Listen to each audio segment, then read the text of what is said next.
Welcome to the American Contractor Show, the show that's all about American contractors living the American dream. I'm your host, John Dye. Each episode will introduce you to contractors just like you who have beaten the odds and leveled up their game to become the dominant force in their markets. Together, we'll explore the tools and tactics that unlock the secrets to their success. Join me as we begin the journey that leads to the realization of your American dream. So Darren is our production manager here at Apex. He runs all the production for basically the entire company. And he also is running our metal shop, which we'll have him talk about. Cool. Yeah. Darren, nice to meet you. Good to meet you. Yeah, man. Thank you so much for letting us get a little behind the scenes look here at what you guys are doing and absolutely what's going on here. So absolutely. Yeah. So give us a breakdown real quick on, what you're doing here, what, the company, what your role is and all that. Sure. I'm the production manager here. I came out with Apex about 3 years ago now. I've known Mike for years and years, ever since he started this company. My background was in distribution. This will be my 21st year in the industry. Nice. So when I came over, there was some holes, and I've been brought on to kind of fill in some of those gaps. So I run all the production, schedule all the crews, order all the material in unison with Ron, my right hand, down in the Springs. And nice. We just make sure that everything runs smooth operationally from start to finish. Help build this process for this company over, how long have you been here now? You said 3 years. Okay, so yeah. The last 3 years. Yep. And that's a lot of work. This company's growing, it's evolving. There's a lot of pieces that are constantly being put into place, but looks like you guys have it pretty much set up to where it's running itself at this point. It almost does. Yeah, we definitely have our days, but yeah, it's a learning process every day. Yeah. We're always learning and looking for better ways to do it. Our systems that we have dialed in work amazing, but we're always looking for the next better way to do stuff. I like that. So what's interesting about Apex is you guys over the last couple of years have built this metal shop. Yeah. So you want to give us a quick overview of that metal shop? Yeah, absolutely. It's been an ongoing process over the past couple years now. It's something that we're both passionate about. Metal is the next best thing. That's the up and coming deal now. What made you decide to invest in building this metal shop? Darren. Me and him kind of kicked ideas around about how we could do it. First we needed a building, so we bought this building last year. Kind of grew into it a little bit. About to probably outgrow it pretty quick. But we saw the market kind of turning. We're getting more calls for metal, and we just got sick of ordering metal from these other guys in town, and every time the metal came out, it was wrong, or it was the wrong color, it was the wrong profile. That's a pain if they cut metal, it's the wrong color. Oh my, yeah, that's the worst. Slows down production, stops the crew, having to wait, new lead times, trying to get flashings back out, having to explain to your customers that it's not your fault. Yeah. We saw a hole in the market that we thought that we could fill and do a better job. I like it. Being self-sufficient. Yeah, let's give us a tour of this. Sure. Absolutely, cool. Yeah. This machine over here is a Shectal Shear.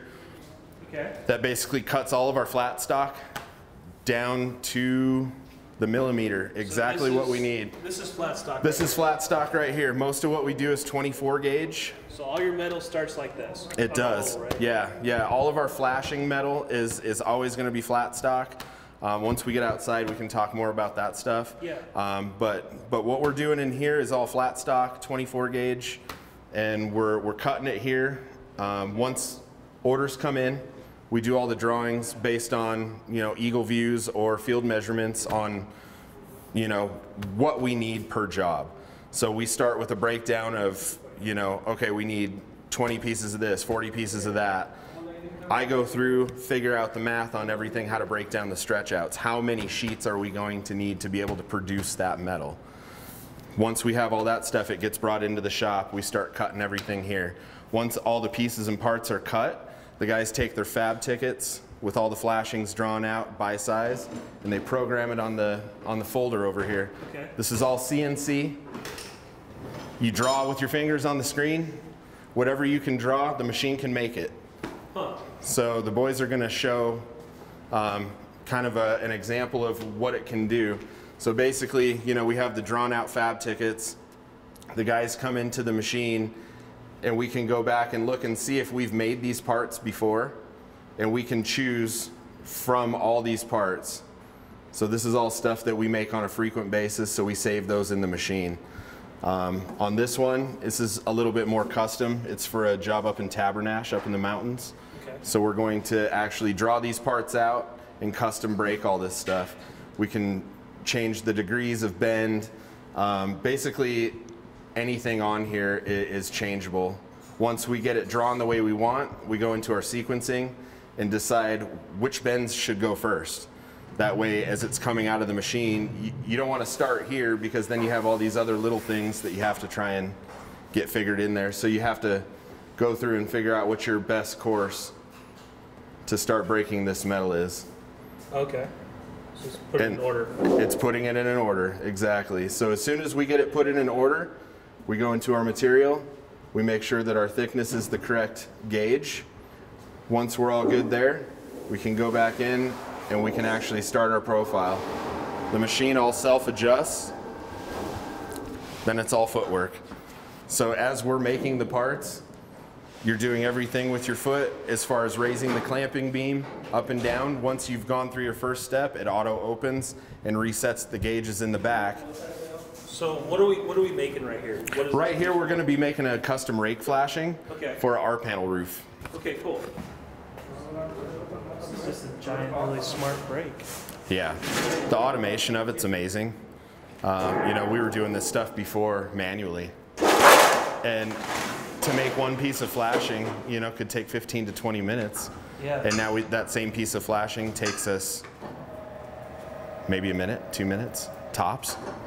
So it's a very useful tool to be able to have.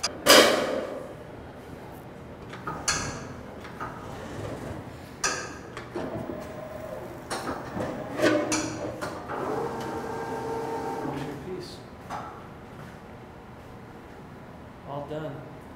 It's got your hems in it, so all these are your hems right here. Just make it stronger. Gives it strength, helps get rid of oil canning. Yeah. Pretty cool. How long would that take you to make in that before? A piece like that in this machine would take, what do you figure, 10 to 15 minutes? And it takes, you know, 2 to 3 guys, whereas one guy can do this by himself. So you're doing all your trim pieces here inside this area. Exactly. And then you got another machine though. We do, yeah. We have a NewTek SSQ machine. Okay. Makes standing seam roofing panels, 1-inch flush wall panels, soffit panels, underdeck systems. I can pretty much do just about any kind of roof profile with that. Absolutely, let's go outside and take a look. So this is our SSQ NewTek machine. We can run 7 different profiles currently is what we have. The machine can make 12. We have 7 of the 12. The ones that we don't have currently are kind of maybe a little bit redundant, you know, as far as seam heights. We have all the major stuff that's important. So essentially, like, it's just different components in here, right? Exactly. So basically, for every different profile, there's a whole different set of tooling. Right. So we take the covers off, we swap all the rollers out. The nice part about these machines is that their big deal is the quick change tooling. Yeah. Back in the day with these machines, it would take a half a day to switch out the tooling, get everything dialed back in the right way when you're changing a profile. With this, we can change this profile, one guy in about 45 minutes. So you guys set the profile for whatever roof you're gonna do. Exactly. You call this thing out to the job site. Exactly. Right? Yep. And then basically start printing out metal. Yep, we make panels on site. So show us how this works exactly. Absolutely, let's get it fired up and shoot a couple out. So again, it's all computerized. When we show up on site, what we're looking for, if we're running panels for ourselves, is, you know, our in-house guys that install metal, they give me a cut list, which I can program right into this computer, down to the inch. Yeah, exactly. So they give me, you know, all the different roof facets, how many panels for each section. I plug it all into the computer, and it spits them out. Cool. So let's fire it up.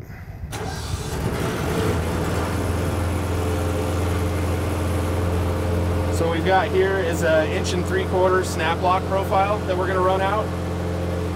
We'll kick out a couple of panels so that you can kind of get an idea of what we're doing here. What we're doing is a 20-inch Sheffield coil that's going to make a 14-inch panel for us. It's going to have clip relief on the sides, which helps get rid of oil canning. As the guys are putting the clips on the panels and screwing them down to the roof deck, a lot of times you start to see a waviness. That clip relief helps allow that panel to expand and contract a little bit better. So you'll see that on the sides of the panels on the inside of the flat pan.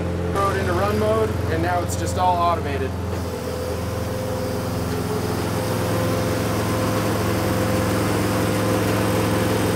So once it comes out to the desired length, there's a digital counter inside that determines whatever I program into this machine, you know, to where to cut it. So when it comes out, I programmed it at 3 feet 1 5/8 inches.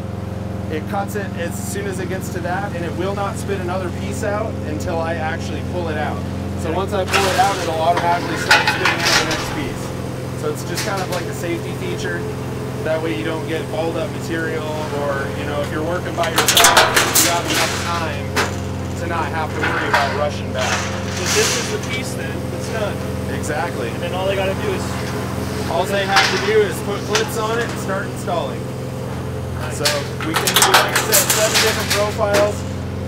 We can do striations in the panel, which are, you know, small raised ribs basically that also help eliminate that oil canning. We can do beads. We can do small pencil ribs. We have a few different options that we can do. Like that. So now that these are done, basically the way that these panels work, normally you'd have a clip that fits onto here and goes underneath this panel, and that's why this is real important, that clip relief right here. Because on a normal panel, if this is all flat, you have a leg of clip that goes underneath here. Once you start fastening those down onto the roof and progression, you're going to start seeing those clips in the roof. This little raised section not only gives a little bit of strength to the panel, but it helps to slow down some of that oil canning process. So now all these do, it's all your fasteners are hidden on these. The great part of that is you don't have places where it can leak. So these panels fit together, push down, those are locked together now. So the wind uplift rating on these are great. You can put these on all the way down to a 312. Once you start getting into lower slopes, we're going to start talking about mechanical panels, you know, that are going to keep all that weather out. So a mechanical panel is a little bit different than this. They don't actually snap together. So you have flat legs, you know, with 90-degree bends. So as your next panel comes in, the mechanical seam basically allows that water to not get inside of this panel. You know, on stuff like this, because it's a snap panel, you know, water can get up underneath these if you don't have it on the right slope.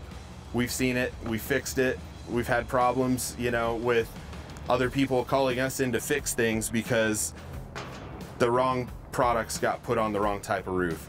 So with a mechanical panel, you're starting to seam all those panels. We have robots that actually, you know, will clamp onto the panel, plug it in, and it seams the panel to any length. So this machine will run panels out to any size you want. We can put it up on a roof with a crane and run panels out if we needed to. You know, 100-foot panels, 130-foot panels, it doesn't matter. It'll run whatever size. If you have enough coil, you can make as long of a panel as you want. But the mechanical stuff it's very important to have somebody that understands how it all goes together and where you need that profile.